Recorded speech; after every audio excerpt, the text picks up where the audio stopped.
Hi, this is Matthew Archambault for DrawingTutorialsOnline.com, and this is Composition Through Landscape, Scene 1, and I'm actually going to start now with this landscape drawing for you. In the previous part of Scene 1, the Scene 1 setup, I went through some items that you want to incorporate into your process of thinking about composing a landscape drawing, okay? And now what I want to get into in this drawing is I want to get into all the little nuances of how to draw a tree trunk, how to get in this grass, how to gel this figure a little bit more fluidly or fluently into the background so she doesn't seem so separate. Now what I've done for you is I'm kind of treating this as if I was doing it for an illustration job.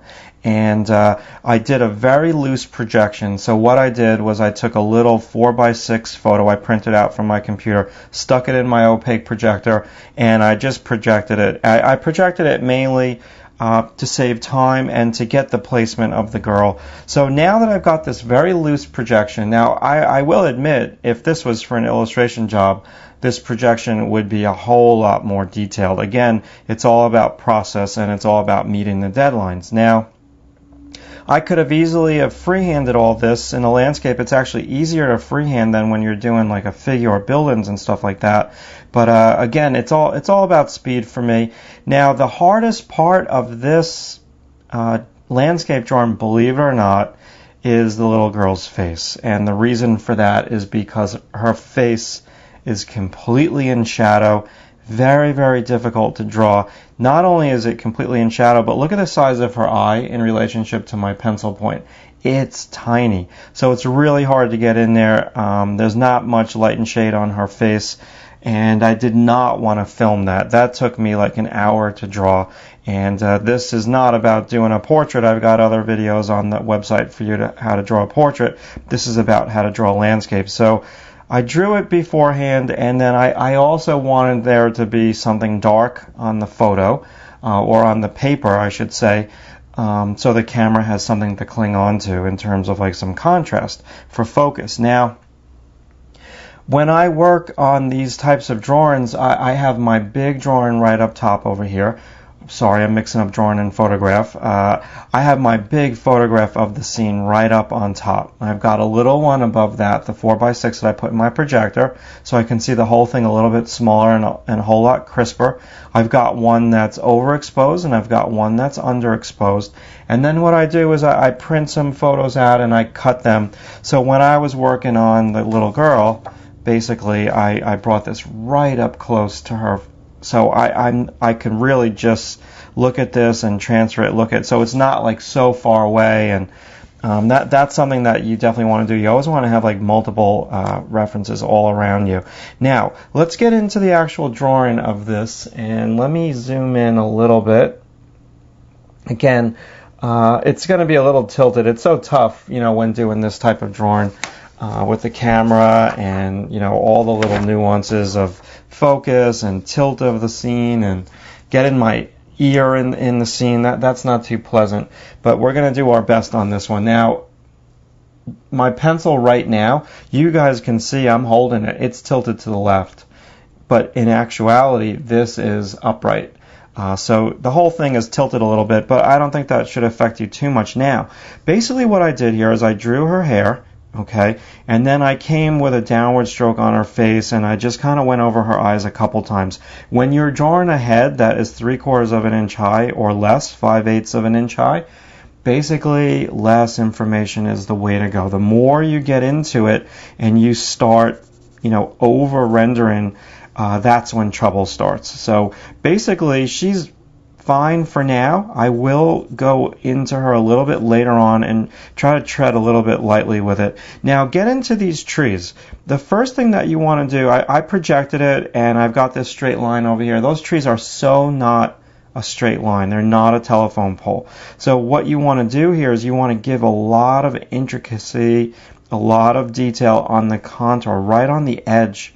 Even though these trees are far away, you want to give them some character. And the second thing that you guys want to consider is any little bump out, any little bend of the trunk, you totally want to exaggerate that so they're not so straight up and down, even though they look straight up and down. Now, The light is coming from the right, so the left side of the tree trunk is going to be in shadow. And so this right near her head, even though this is behind her, I want to make this a little bit darker than I normally would. The other trees more in the midground, in the middle of the image, are going to be lighter because they're going into the midground. Part of the reason why I'm doing these trees darker is because they're right near her head. And you don't always have to laser beam in on something. You can get me to look in the vicinity. So I'm getting you to look in the vicinity of the little girl's head with these dark contrasting tree trunks. So I'm going with an upward pencil stroke, straight up and down, vertical because the trees are vertical. And that's the way my bark on the trees is also going. And so I'm going back and forth. Now, what you could do with some of this bark or the little darks in between the bark on the tree is you can rotate it, spiral it around the tree. So some of this stuff, and there's this great opportunity when drawing trees to put in some beautiful convexes. Don't just come down straight like I was doing. Wrap around, just like you would be doing if you were drawing the body. But now, instead of doing muscles, what you're doing is you're doing bark, okay? And texture.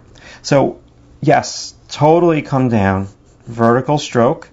Pay attention when you're doing the trees to the contour and make that look a little bit more exciting, not so straight and perfect. And then wrap in with the convexes, spiral them around the tree, as if you're putting like a candy cane stripe around the tree. And you don't have to do that everywhere when drawing trees, but you want to do it in some strategic locations. Up top over here, I'm not going to be too concerned with it because the leaves are really casting shadows on the tree, so you're really not getting too much of a light and shade left and right thing happening on the tree. Now, the other thing that you can also do when you're drawing these trees is you can come back with a really sharp pencil. So I already dulled that one out. Have like 7 pencils sharpened at the same time. This is where an electric pencil sharpener really comes into play. Now what I'm going to do very quickly here is zoom in a little bit. So you can come in now and you can give me like these little like choppy things. And that just adds so much. I don't know if you can see that on the camera, but I'm going to photograph this drawing as I go, and you'll see a little bit more information on the drawing, and the drawing will be in a PDF with the landscape pictures that you guys can draw from. I'll make a couple PDFs for you guys, members of Drawing Tutorials Online. If you're looking at this on a DVD in the future, I'll have some stuff for you too, but for the immediate members of Drawing Tutorials Online, the immediate tutorial, just look for the PDF this weekend, the beginning of September. Okay, so that's fine and dandy for these trees. Very contrasty, and so we want to make this grass blend right up to them. I really love doing landscape stuff. I think it's so much fun, and most of my illustrations when I used to paint book covers had a whole flavor.